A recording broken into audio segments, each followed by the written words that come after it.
بسم الله الرحمن الرحيم. ننتقل الآن إلى الحلقة السادسة. Pharaoh, Power, Propaganda, and the Machinery of Tyranny. Few figures appear in the Quran more frequently than Pharaoh.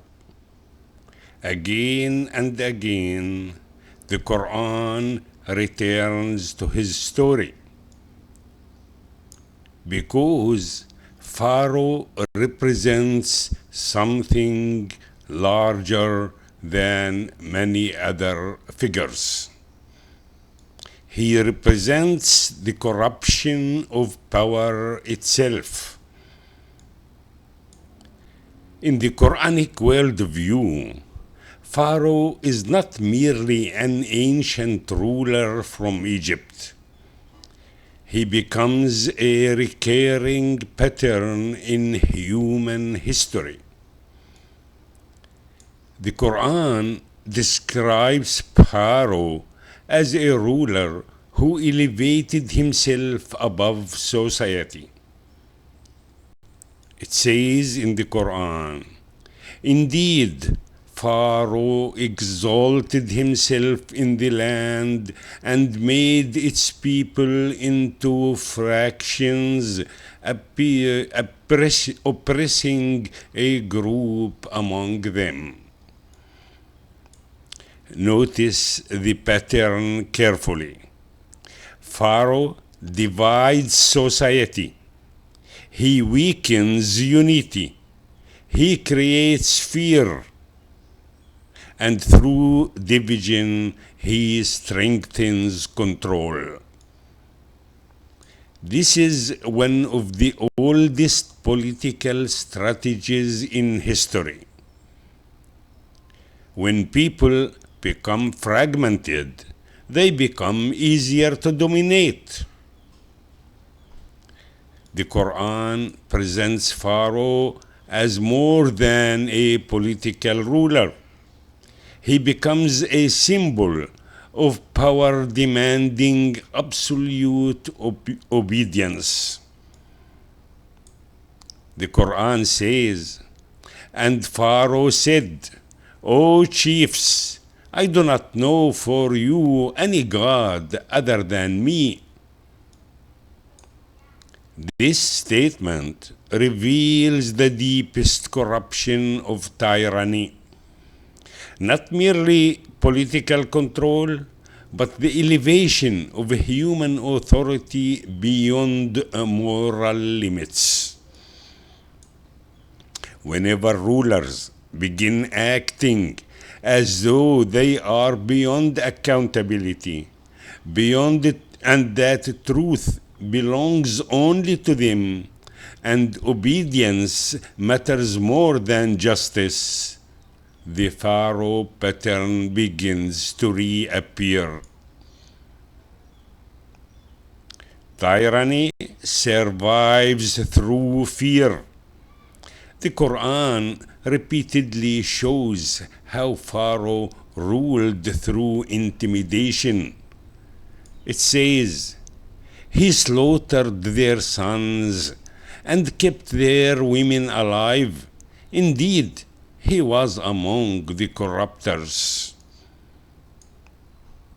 We know fear weakens resistance. Fear silences truth. Fear isolates individuals from one another. And throughout history, many systems of oppression survived because fear became stronger than conscience. Also, one of the most remarkable aspects of Pharaoh's story is how he deeply controlled public perception. The Quran portrays him not only as a ruler, but as a master of manipulation. The Quran says, so he deceived his people, and they obeyed him. Indeed, they were a defiantly disobedient people. This verse captures a timeless reality. Tyranny is rarely maintained through force alone. It also depends upon propaganda, manipulation, emotional control, and distortion of truth. People may gradually begin accepting injustice if falsehood is repeated often enough. Into this system of power, the Quran introduces Moses, a man without wealth, without armies, without political authority. Yet Moses carried something more powerful. He carried the truth. The Quran says to Moses, go to Pharaoh. Indeed, he has transgressed. The mission of Moses was not only spiritual, it was civilizational. He confronted oppression, arrogance, exploitation, and the adoration of political power. Throughout the Quran, Pharaoh reacts emotionally to Moses. Not because Moses threatened his military, but because truth threatens systems built upon illusion. Tyranny depends on controlling information, controlling fear and public perception. And when truth begins exposing corruption, power becomes unstable.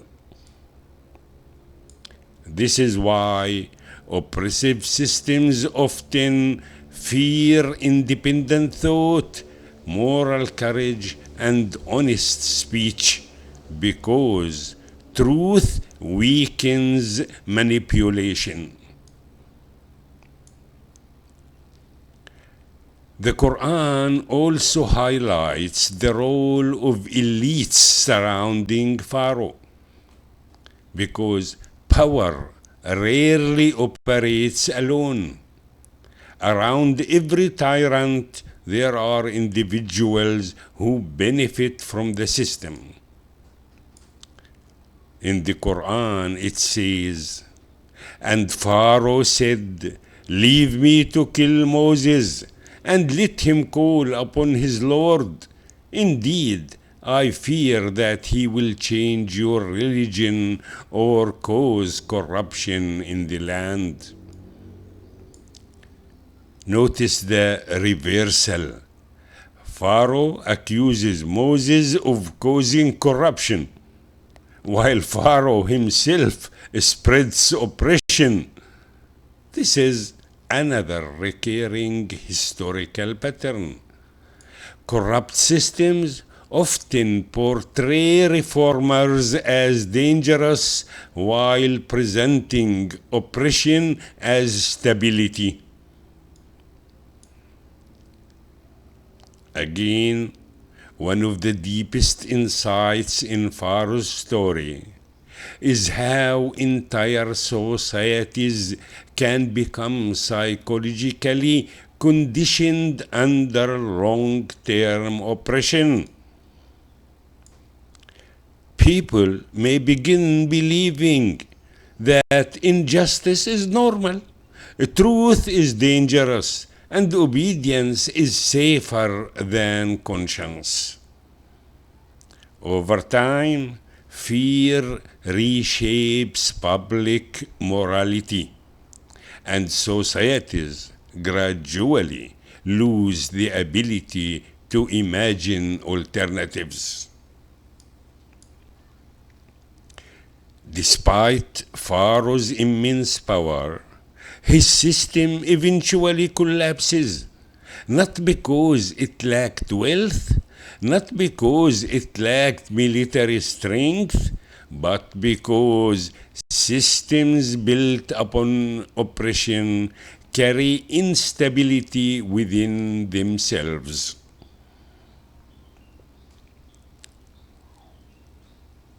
The Quran says, "So we seized him and his soldiers, and we cast them into the sea.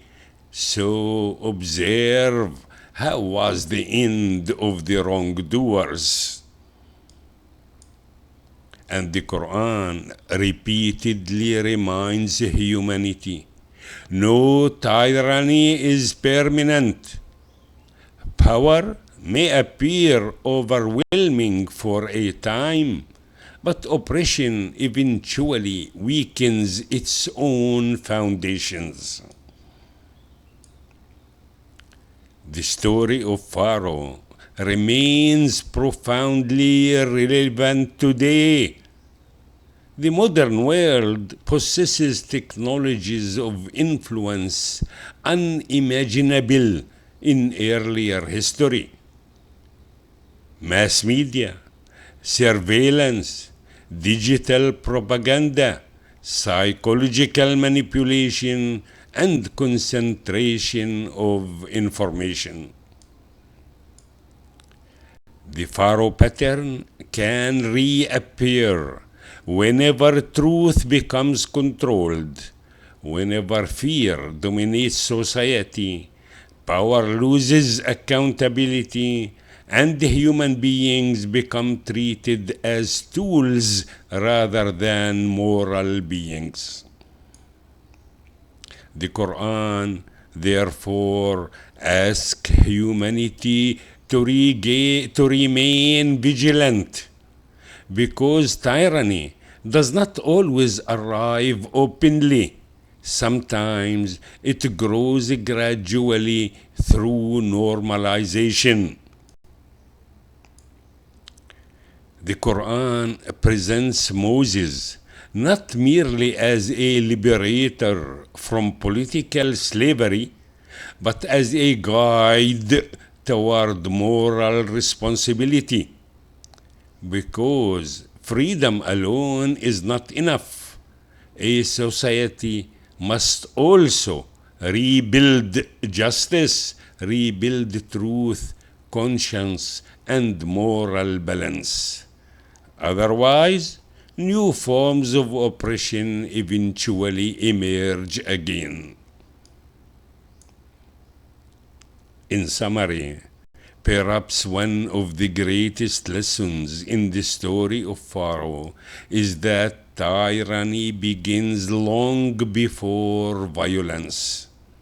It begins when power loses humility, when truth becomes manipulated, when fear silences conscience, and society accepts oppression as normal. And perhaps this is why the Quran returns to Pharaoh so often, because the struggle is between truth and manipulation, justice and oppression, humility and arrogance.